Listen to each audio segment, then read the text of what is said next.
Coach Prime. Yeah. And what's it been like watching your squad, what he's done for that program, and I guess spinning it forward, like what's the future look like for Colorado? Man, those are, I feel like, two very different questions. You know, it's hard. I'm not good at this, man. We just started this show. Oh, I love it. Let me take right now. Right now, there is no other way to evaluate this than a complete and utter success. Yes. 1,000%. Just to give you some perspective of where Colorado was, guys, before Deion walked in. They were 1-11. We understand that. It's like, okay, they were 1-11, but the level of bad was staggering. Their 11 losses in that year, they lost by an average of 29. Ooh, they lost 7 games by 30 or more. 7. So let me try to give some context in that. Okay, so I believe Northwestern was also 1-11 that year, and if you looked at which teams across the country lost by the greatest margin per game, I did this study, and it's like Colorado had lost by an average of 29. The next closest was Northwestern. Their average margin of defeat was 13. So you're doubling up the next closest team. I don't think people realize how bad it was. And so he comes in and he's like, hey, listen, I'm going to change up the roster. And everyone's like, oh, man, I feel so bad for these kids. He didn't do anything that Lincoln Riley didn't do or Curt Cignetti hasn't done at Indiana. These guys change the roster. They come in and they completely blow up the roster. That's what it is. He just did it in a different way with cameras all around. Exactly. And now everybody's got an opinion, and now everybody wants to jump on. And, they were better last year, certainly, but there was some glaring deficiencies, namely at the line of scrimmage. He made a couple of, I think, really good hires on the defensive side, namely this young guy, Rob Livingston, who came in. He was the secondary coach for the Cincinnati Bengals last year, did not have play calling responsibilities, and he comes in to be a coordinator for the first time, and he's done a marvelous job, guys.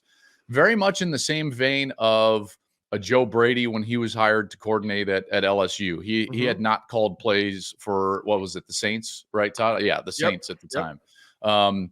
Ryan Day didn't have play calling duties with San Francisco under Chip Kelly. He was a quarterback coach, but Urban Meyer hired Ryan Day. So that's the vein in which Deion hired Rob Livingston, and he has been an absolute joy to watch. That defense all of a sudden plays really hard in the front 7. They've got a couple of safeties that I really like. They obviously can cover on the outside with Travis Hunter. The defensive line is playing great. Warren Sapp's an assistant defensive line coach, and everyone's like, oh, wait, that wasn't a gimmick. He's actually getting them to play really hard, and they rush the passer. And then on the offensive line, they've got Phil Lodeholt. Remember him from OU as their O-line coach. And again, a little bit of an outside-of-the-box hire, but that offensive line is so much better. They're actually protecting a little bit. I mean, I watched all the Shedeur tapes.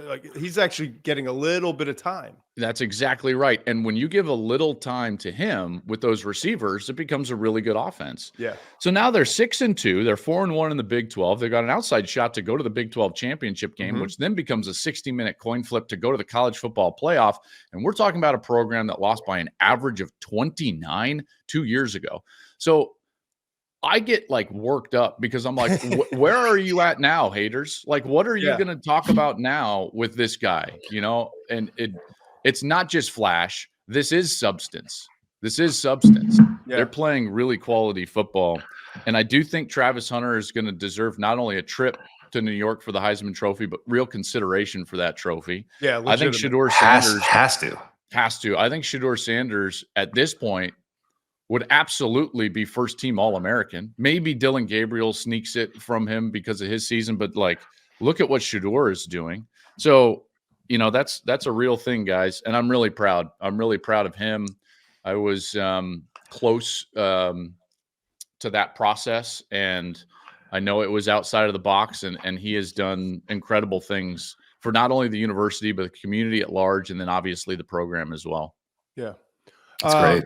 So Shedeur, all we're thinking about is, first of all, his tape has been damn good this year. Yeah. Like he's the best pure passer, in my opinion, in the country. Yes. And He's the closest thing that resembles a CJ Stroud. Yes. And having a little bit of protection this year, you can actually see him what translates, right? I did find it funny.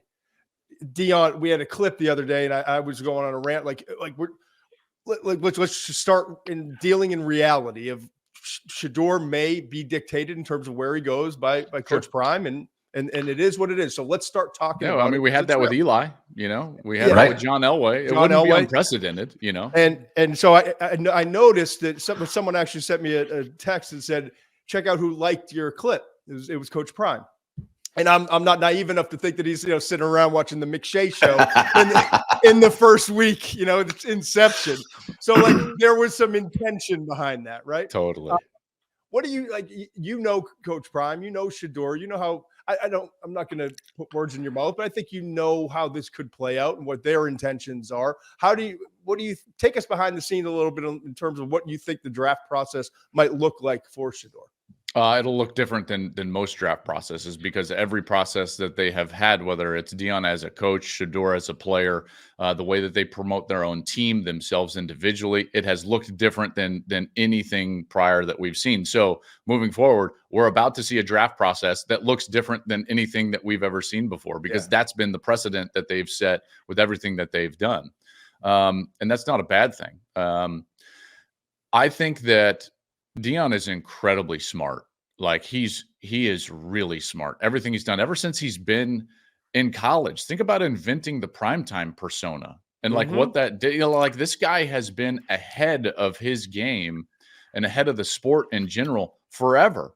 He was ahead of the way you market yourself as a player. Yes. He was ahead, and he's now been ahead of the way you market yourself as a coach and as a program. And they will be ahead of what it means to go through the draft process when we know unequivocally the most important part about a quarterback's ongoing success at the next level is fit. Yep. Right. We know that. Look at Jaden Daniels. Look at CJ Stroud. Compare it to Bryce Young. Compare it to Sam 100%. Darnold, his journey, all of them. 100%. No Baker Mayfield is the same way. You can go on and on and on, and everybody is looking for these unicorns that are